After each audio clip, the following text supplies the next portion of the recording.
মুসলমানদের মধ্যে, এক আল্লাহর উপর বিশ্বাসী ইমানদারদের মধ্যে এই অভিশপ্ত ধারা যে আল্লাহর আইনের জায়গায় কোন গায়রুল্লাহর আইন চলবে থাকবে, এটা মুসলমানদের মধ্যে কোনোদিন ছিল না। মুসলমানদের খেলাফতে রাশেদের যুগে ছিল না, খেলাফতে বনু উমাইয়ার যুগে ছিল না, খেলাফতে বনু আব্বাসিয়ার যুগে ছিল না। সর্বপ্রথম উম্মতে মুসলিমার মধ্যে এই অভিশপ্ত ধারা চালু করেছে যেই অভিশপ্ত সম্প্রদায়, তাদেরকে বলা হয় তাতারি মঙ্গোলীয় সম্প্রদায়। তারা ৬ষ্ঠ শতাব্দীতে মুসলমানদের খেলাফতের মার্কাজ বাগদাদকে ধ্বংসস্তূপে পরিণত করে লক্ষ লক্ষ মুসলমানদেরকে ধ্বংস করে হত্যা করে তারা মুসলিম বিশ্বের বিশাল এলাকা দখল করে নেয়। শুধু দখল করে না, মুসলমানদের দেশ ছাড়া হয়েছে এটা বড় কথা ছিল না, বরং সবচেয়ে ভয়ঙ্কর যে বিপদ মুসলিম জাতির উপর চেপে বসলো সেটা হলো তাতারিরা আল্লাহর আইনকে উৎখাত করে সেই জায়গায় তারা তাদের নেতা চেঙ্গিস খানের বানানো আইন মুসলিম জাতির উপর চাপিয়ে দিল।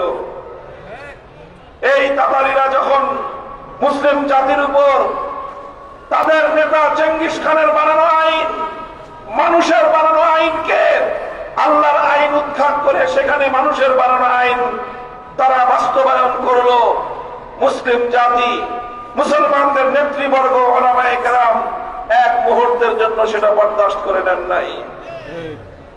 লড়াই করেছেন, সংগ্রাম করেছেন, যুদ্ধ করেছেন, রক্ত দিয়েছেন। তাতারিদের বিরুদ্ধে লক্ষ লক্ষ মুসলমান শাহাদাতের রক্ত দিয়ে আল্লাহর জমিনকে রঞ্জিত করেছেন। উলামায়ে উম্মত প্রতিবাদ করেছেন, প্রতিরোধ করেছেন, সংগ্রাম করেছেন, সংঘাত করেছেন, লড়াই করেছেন, কারারুদ্ধ হয়েছেন। শাইখুল ইসলাম ইবনে তাইমিয়া রাহমাতুল্লাহি আলাইহি ৬ বার কারারুদ্ধ হয়ে জিন্দেগীর মূল সময় কারাগারের অন্ধকারে প্রকোষ্ঠের মধ্যে তিনি কাটিয়েছেন। এক মুহূর্তের জন্য গায়রুল্লাহর আইনের সামনে মাথা নত করেন না। এভাবে লড়াইয়ের মধ্য দিয়ে, সংগ্রামের মধ্য দিয়ে, শাহাদাতের সিঁড়ি বেয়ে এক সময় আবার মুসলমানরা স্বাধীনতা পায়, আবার মুসলমানরা তাদের সেই হারানো গৌরব ফিরিয়ে আনে, আবার মুসলিম জাতির উপর থেকে মানুষের বানানো আইনের অভিশাপ দূর হয়ে আল্লাহর আইন ফিরে আসে। তাতারিরা উৎখাত হয়, ধ্বংস হয়, অবশিষ্ট তাতারিরা ইসলাম গ্রহণ করে হেদায়েতের পথে চলে আসে। এরপরে আবার শত শত বছর শাসন করত মুসলমান, আইন চলত কার? জোরে বলেন। শাসন করত মুসলমান, আইন চলত কার? খেলাফতে ওসমানিয়া প্রায় ৭০০ বছর শাসন করেছে খলিফা, আইন ছিল কার? সালতানাতে মুগলিয়া ভারতবর্ষে ৮০০ বছর প্রায় শাসন করছে মুসলমান, আইন চলেছে কার? সেই আন্দালুস, সেই স্পেন সহ ইউরোপ জুড়ে শাসন করেছে মুসলমান, আইন চলেছে কার? মুসলিম জাতির মধ্যে কোনদিনও প্রায় ১২০০ বছর পর্যন্ত মুসলিম জাতির মধ্যে কোথাও কোন মুসলমান এটা কল্পনা করতে পারত না যে আল্লাহর আইনের জায়গায় কোন মানুষ আইন তৈরি করতে পারে, এটা তারা কল্পনাই করতে পারত না।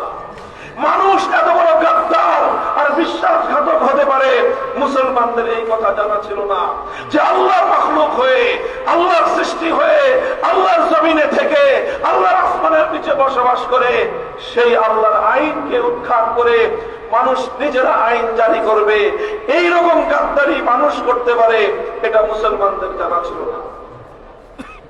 এরপরে আসলো 18 শতাব্দী। 18 শতাব্দীতে এসে পাশ্চাত্যের ইউরোপিয়ানরা বিশ্বজুড়ে সাম্রাজ্যবাদ বিস্তার করতে শুরু করলো। তাদের সাম্রাজ্যবাদী আক্রমণে সারা পৃথিবীর মুসলমানদের এলাকাগুলো লন্ডভন্ড হয়ে গেল। আমাদের এই ভারতবর্ষ, গোটা ভারতবর্ষ দখল করে নিল ব্রিটিশ। মুসলমানদের আফ্রিকার বিশাল অঞ্চল দখল করে নিল ফ্রান্স, ইটালি। তারা বিশাল মধ্য এশিয়া এবং এই আফ্রিকার বিশাল অঞ্চল দখল করে নিয়ে এই ইউরোপীয় সাম্রাজ্যবাদীরা যখন মুসলিম এলাকায় তাদের শাসন প্রতিষ্ঠা করলো, শাসন প্রতিষ্ঠা করে সবচেয়ে বড় অভিশপ্ত যেই জিনিসটা তারা করলো, যেই অভিশাপ মুসলমানদের কাঁধের উপর তারা চাপিয়ে দিল, সেটা হলেই আল্লাহর আইনকে উৎখাত করে তারা তাদের নিজেদের বানানো আইন মুসলিম জাতির উপর চাপিয়ে দিল। এই ভারতবর্ষে যেখানে শত শত বছর পর্যন্ত আইন চলতো আল্লাহর, সে আল্লাহর আইন উৎখাত করে ব্রিটিশ প্রবর্তিত আইন মুসলিম জাতির উপর চাপানো হলো। তখন 19 শতকের গোড়ার দিকে এই উপমহাদেশের হাদিস শাস্ত্রের সম্রাট শাহ আব্দুল আজিজ মুহাদ্দিস দেহলভী রাহমাতুল্লাহ আলাইহি 1803 সালে ঐতিহাসিক এক ফতোয়া জারি করেছিলেন। তার সেই ফতোয়ার মূল কথা ছিল, মুসলমান সংখ্যায় কম হোক বেশি হোক, মুসলমান নামাজ রোজা হজ যাকাত অন্যান্য ইবাদত ভালোভাবে করতে পারুক অথবা তার সমস্যা হোক, এই সব কিছুর সাথে সবচেয়ে বড় প্রশ্ন হলো যে সেখানে আইন চলবে আল্লাহর না আইন চলবে অন্য কারো। এটার উপরে নির্ভর করবে একটা দেশ ইসলামী দেশ না অন ইসলামিক দেশ। তিনি তখন বললেন, আজ ভারতবর্ষে মুসলমানরা সংখ্যায় আছে অনেক, মুসলমানরা নামাজ রোজা করতে পারে, ব্রিটিশ সরকার মুসলমানদের জন্য বাইতুল্লাহ শরীফে গিয়ে হজ করার ব্যবস্থা করে দিয়েছে, সব ঠিক আছে, কিন্তু গোটা ভারতবর্ষে এখানে আইন আল্লাহর আইন নাই, আইন চলতেছে ব্রিটিশের আইন।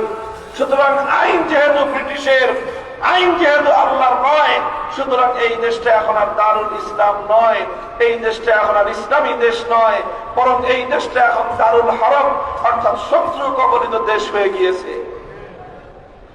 এখন তিনি ফতোয়া দিলেন, যেহেতু এখানে মুসলমান আছে কিন্তু আল্লাহর আইন নাই, এখানে মুসলমানদের শক্তি সামর্থ্য আছে কিন্তু আল্লাহর আইন নাই, সুতরাং যেই জমিনে আল্লাহর আইন ছিল শত শত বছর, সেই জমিন থেকে আধিপত্যবাদী দখলদার শক্তি আল্লাহর আইনকে উৎখাত করে দেওয়ার পর থেকে এই জনপদের প্রত্যেক মুসলমানের উপর আল্লাহর আইন ফিরিয়ে এনে এটাকে আবার দারুল ইসলামে পরিণত করার জন্য জিহাদ করা প্রত্যেক মুসলমানের জন্য ফরজে আইন। 1803 সালে শাহ আব্দুল আজিজ রহমতুল্লাহ আলাইহির এই ঐতিহাসিক ফতোয়ার পর আজ প্রায় 250 বছর অতিক্রান্ত, 200 বছর অতিক্রান্ত হতে চলেছে। আজও পর্যন্ত শাহ আব্দুল আজিজের এই ফতোয়াকে কেউ কন্ডেম করে নাই, এই ফতোয়াকে কেউ বাতিল করে নাই, এই ফতোয়ার সঙ্গে কেউ দ্বিমত পোষণ করে নাই। সুতরাং এখনো সেই ফতোয়া বহাল রয়েছে। আবার মুসলমানদের জমিনে আল্লাহর আইন বাস্তবায়ন করার জন্য ব্রিটিশ প্রবর্তিত মানব রচিত কুফরি আইনকে উৎখাত করে আল্লাহর আইন ফিরিয়ে আনার জন্য লড়াই করা মুসলমানদের ফরজ।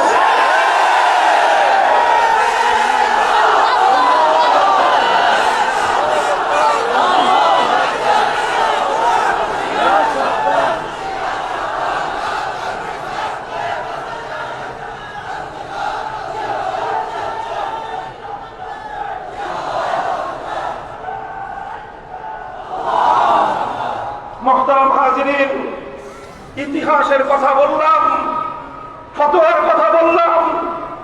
আজ এই 21 শতাব্দী 2024 সালের প্রান্তে এসে 2025 সালের মাথায় দাঁড়িয়ে আজ আমরা স্পষ্ট ভাষায় আমাদের কথাগুলো জাতির সামনে তুলে ধরতে চাই। আমরা জাতিকে বলতে চাই, অনেক রক্ত দিয়েছে আমাদের পূর্বপুরুষরা, অনেক জীবন দিয়েছে আমাদের বাপ-দাদারা, অনেক রক্তের সিঁড়ি বেয়ে আমরা বারবার স্বাধীনতা অর্জন করবার চেষ্টা করেছি। প্রতিবার ষড়যন্ত্রের মাধ্যমে এদেশের মুসলমানদের হাজার বছরের ইচ্ছা এবং অভিপ্রায়কে ষড়যন্ত্রকারীরা পায়ের তলায় বুটের নিচে পিষ্ট করবার চেষ্টা করেছে। এবার আর কোন ষড়যন্ত্রের কাছে মাথা নোয়ানো নয়, এবার একটা সংগ্রাম করতে হবে, আরেকটা আখেরি লড়াই লড়তে হবে। সেই সংগ্রাম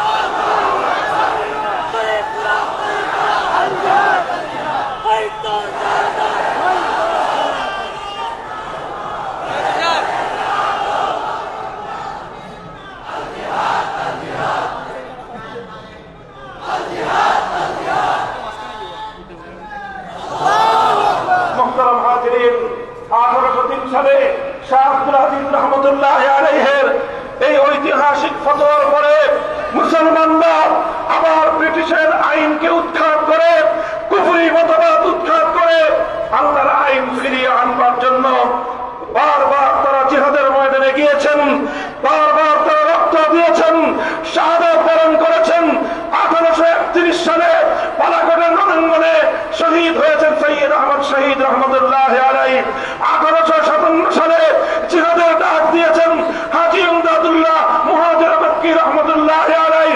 জিহাদ হয়েছে সামনের রণাঙ্গনে, রক্ত দিয়েছেন প্রধান সেনাপতি হাফেজ জামিল শহীদ রহমতুল্লাহ আলাইহি, রক্ত দিয়েছেন, জীবন দিয়েছেন। লক্ষ লক্ষ উলামায়ে কেরাম ফাঁসির কাস্টে ঝুলেছেন। ঘরে ঘরে ইতিম হয়েছে আলেমদের সন্তানেরা, ঘরে ঘরে বিধবা হয়েছে আলেমদের স্ত্রীরা, ঘরে ঘরে কল খালি হয়েছে আলেমদের মায়েদের। সব কিছু তারা হাসি মুখে বরদাস্ত করে নিয়েছেন। মুহূর্তের জন্য আল্লাহর আইনের জায়গায় ব্রিটিশ প্রবর্তিত আইনকে তারা মেনে নেন নাই।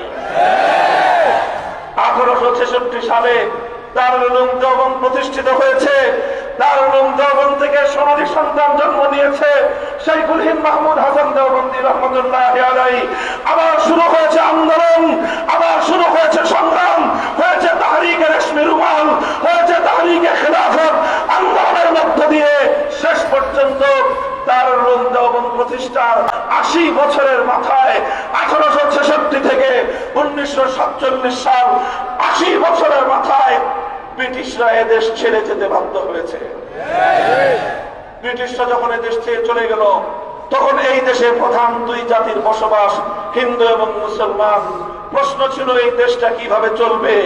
গোটা হিন্দু জাতি ঐক্যবদ্ধ, এই দেশটা একটা দেশ থাকবে এবং সেই দেশ হবে ভারত। আর যেহেতু হিন্দুরা সংখ্যায় বেশি, শাসন করবে হিন্দুরাই প্রধানত, তাদের সঙ্গে থাকবে মুসলমান। কিন্তু মুসলিম জাতির মধ্যে অধিকাংশ মুসলমান তারা সিদ্ধান্ত নিল যে না, আমাদের পূর্বপুরুষরা পালাকোটের রণাঙ্গনে জিহাদ করেছেন, রক্ত দিয়েছেন, শুধুমাত্র একটি দেশ গড়ার জন্য নয়, সামনের রণাঙ্গনে জীবন দিয়েছেন, রক্ত দিয়েছেন, শুধু একটি মানচিত্রের জন্য নয়। দারুল উলুম দেওবন্দ প্রতিষ্ঠিত হয়েছে শুধু একটি পতাকার জন্য নয়। আমাদের রক্ত, আমাদের জীবন, আমাদের শাহাদাত, আমাদের সংগ্রাম সব কিছু ছিল একটি মানচিত্র শুধু নয়, বরং এমন একটি মানচিত্রের জন্য, এমন একটি ভূখণ্ডের জন্য, যেই ভূখণ্ডে আর কিছু থাকুক বা না থাকুক সেখানে আইন চলবে কার? এমন একটা ভূখণ্ড, যেই ভূখণ্ডের সংবিধান হবে আল কোরআন। সুতরাং আমরা ভারত চাই না কি চাই জানি না, আমরা এমন একটা রাষ্ট্র চাই, এমন একটা দেশ চাই, এমন একটা মানচিত্র চাই যে দেশের আইন হবে আল্লাহর আইন।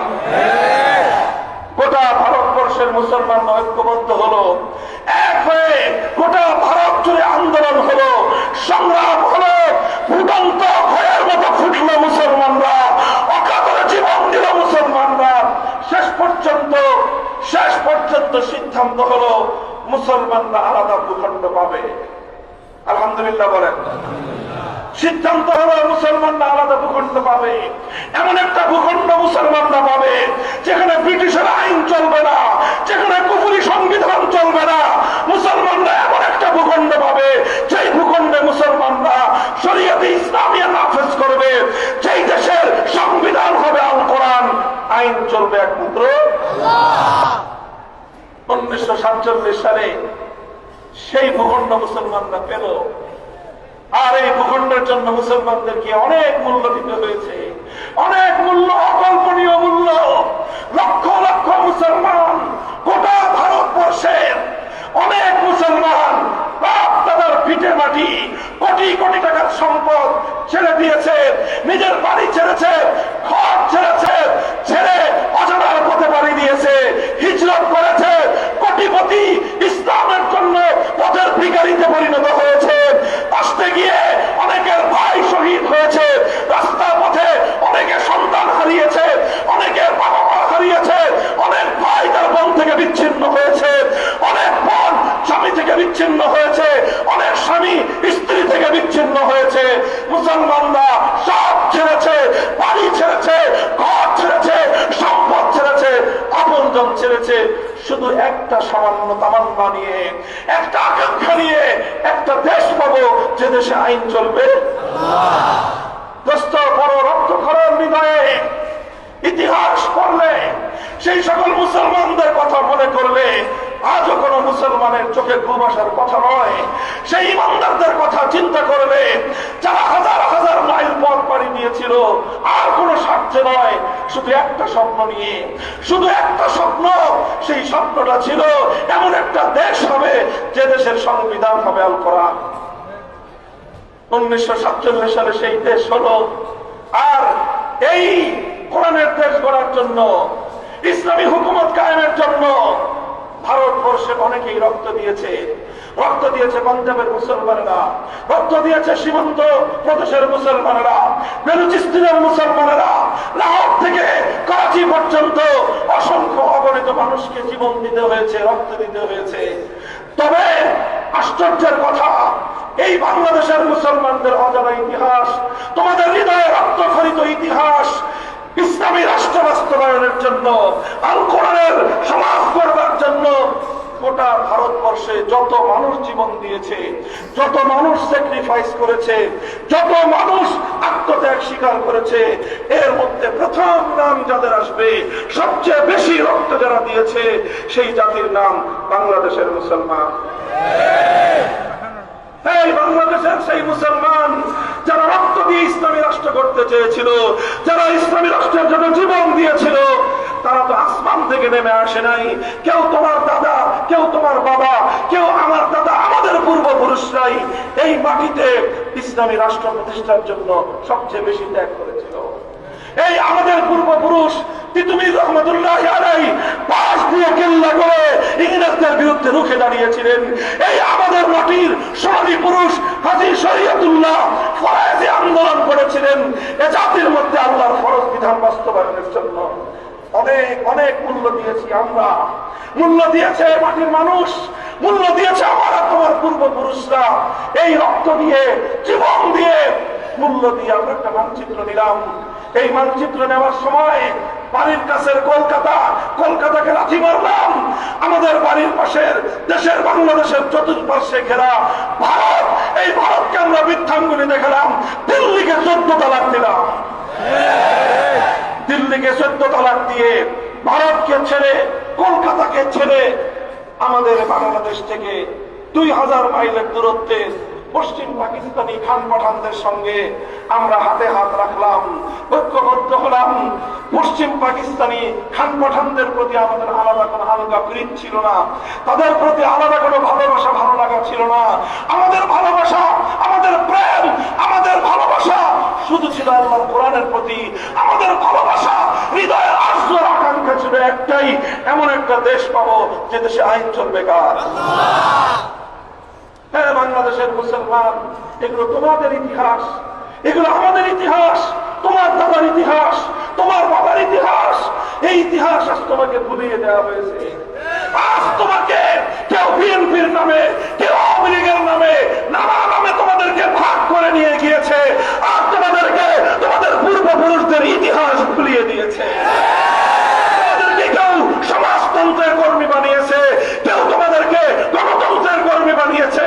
অথচ তোমার পূর্বপুরুষরা ছিল আল্লাহ দ্বীনের সৈনিক, তারা রক্ত দিয়েছিলেন আল্লাহ দ্বীনের জন্য। পরবর্তী ঘুমন্ত মুসলিম জাতির অনবহিত কাফের সম্প্রদায়, একটু নিজেদের অতীতকে ঘাটো, নিজের বাপদাদের ইতিহাস জানবার চেষ্টা করো। তোমাদের কার কার বাপদাদারা 47-এর পূর্বে আল্লাহর জমিনে কোরআনী হুকুমত কায়েম করার জন্য রক্ত দিয়েছিল, সংগ্রাম করেছিল, জীবন দিয়েছিল। সেই ইতিহাস উদ্ঘাটন করে নিজের আত্মপরিচয় জানবার চেষ্টা করো এবং আবার সে পথে নিজেকে নিবেদন করো। মুহতারাম হাজিরিন, এরপরে 1947 সালে একটা দেশ আমরা পেলাম আল্লাহর কোরআনের নামে, ইসলামের নামে, এই অঙ্গীকারের নামে যে এখানে আইন চলবে কার। কিন্তু দুর্ভাগ্যজনক ভাবে পশ্চিম পাকিস্তানি গাদ্দার খান পাঠানের দল, এরা ক্ষমতা পেয়ে, রাষ্ট্র পেয়ে, ক্ষমতা ভোগ করতে তারা নিমগ্ন হয়ে গেল। ক্ষমতার হালুয়া রুটি নিয়ে তারা পড়ে রইল